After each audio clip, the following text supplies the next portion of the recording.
नमस्ते विद्यार्थी मित्रांनो, माझ्या या चॅनलमध्ये तुमचे स्वागत आहे। आज मी तुम्हाला मराठी विषयातील ग्रामर म्हणजेच व्याकरण याच्यामधील काळ व काळाचे प्रकार हा भाग इथे तुम्हाला शिकवणार आहे। तर विद्यार्थी मित्रांनो, काळ म्हणजे काय? तर वाक्यात दिलेल्या क्रियापदावरून जसा क्रियेचा बोध होतो तसाच ती क्रिया कोणत्या वेळी घडत आहे याचा जो बोध होतो त्यास काळ असे म्हणतात। म्हणजे जी क्रिया कोणत्या वेळेला घडत आहे त्याला काय म्हणायचे विद्यार्थी मित्रांनो?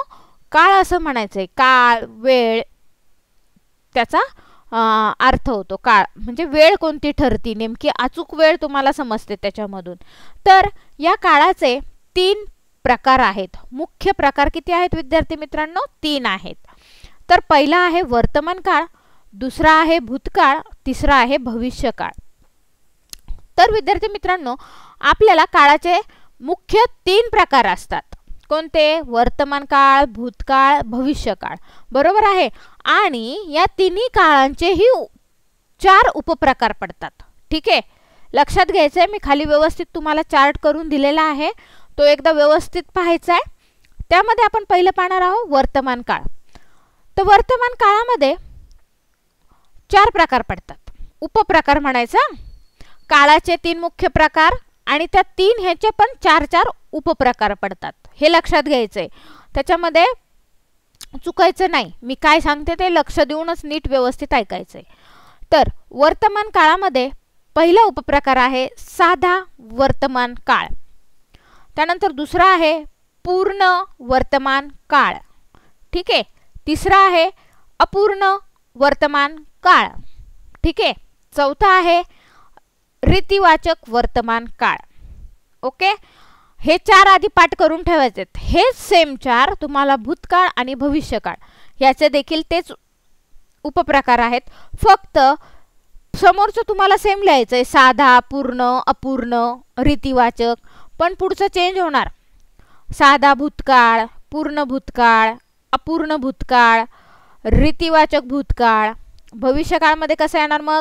साधा भविष्यकाळ, पूर्ण भविष्यकाळ, अपूर्ण भविष्यकाळ, रीतिवाचक भविष्यकाळ। हे झाले काळाचे प्रकार, त्या मुख्य प्रकाराचे उपप्रकार। ठीक आहे, आलं लक्षात? त्यानंतर आपण आता पहिला प्रकार पाहणार आहोत, वर्तमान काळ। तर विद्यार्थी मित्रांनो, वर्तमान काळ म्हणजे काय? तर त्याची व्याख्या आपल्याला काय आहे ते बघा। क्रियापदाच्या रूपावरून क्रिया आत्ता घडते, ठीक आहे, क्रिया आत्ता घडते असे जेव्हा समजले जाते तेव्हा वर्तमान काळ असतो। म्हणजे क्रिया आत्ता घडते, चालू, आत्ता मी तुम्हाला शिकवत आहे, ही क्रिया कशी आहे? वर्तमान काळ आहे। म्हणून मी उदाहरण काय दिलंय? मी पत्र लिहिते, लिहिते ही क्रिया मी करते, आत्ता चालू आहे ती लिहायची क्रिया, म्हणून त्याला काय म्हणायचं? वर्तमान काळ म्हणायचं।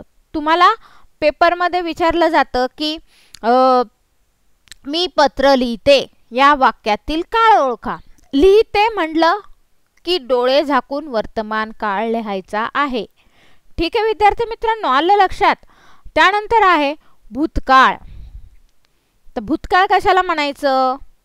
काही शब्दांवरूनच आपल्याला गोष्टी लक्षात आल्या पाहिजे। भूतकाळ, भूत म्हणजे काय? घडून गेलेला काळ असतो, ठीक आहे। मग क्रियापदाच्या रूपावरून क्रिया पूर्वी घडली असे जेव्हा कळते तेव्हा भूतकाळ असतो। आलं लक्षात?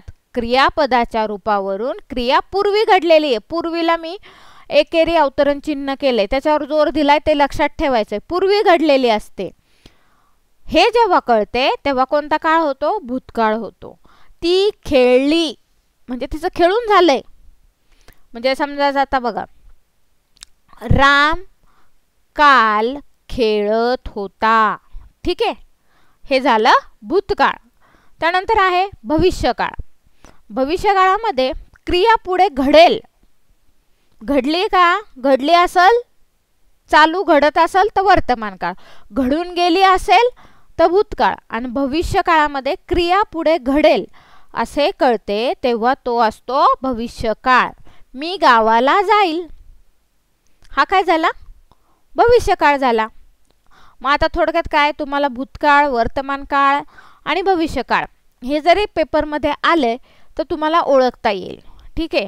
आता मी तुम्हाला एक चार्ट लिहून दिलेला आहे बघा पुढे.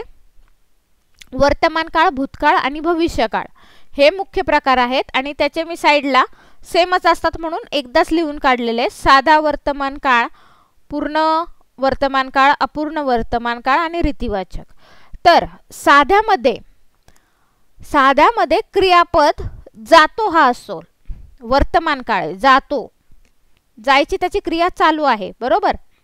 आणि साध्यामध्ये बघा तेच क्रियापद भूतकाळामध्ये गेला असे होईल. काय होईल? गेला. आणि तेच क्रियापद भविष्यकाळात जाईल असे होईल. हे झालं साधा वर्तमान काळ, भूतकाळ आणि भविष्यकाळ. हे मी तिन्हीचे पण तुम्हाला उदाहरण इथे दिलेले आहेत. त्यानंतर पूर्ण वर्तमान काळामध्ये काय होईल?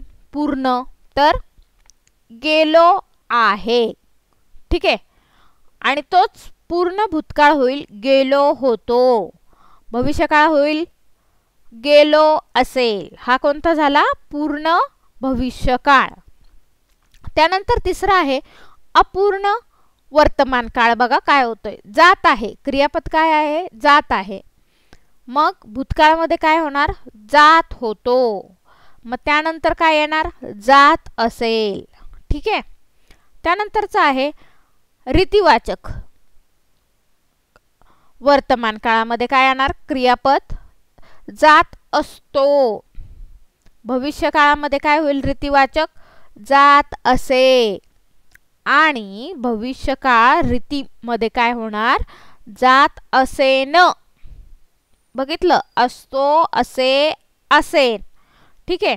हा जो चार्ट आहे मी खाली दिलेला, वाटलं तर तुम्ही त्याचा स्क्रीनशॉट करूनही हे करू शकता किंवा लिहून घेऊ शकता. हा तुमच्या खूप महत्त्वाचा आहे.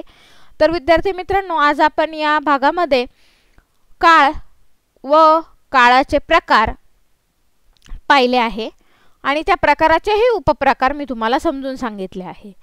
जर विद्यार्थी मित्रांनो तुम्हाला माझा हा व्हिडिओ आवडला असेल तर नक्कीच लाईक करा, सबस्क्राईब करा आणि शेअर करा.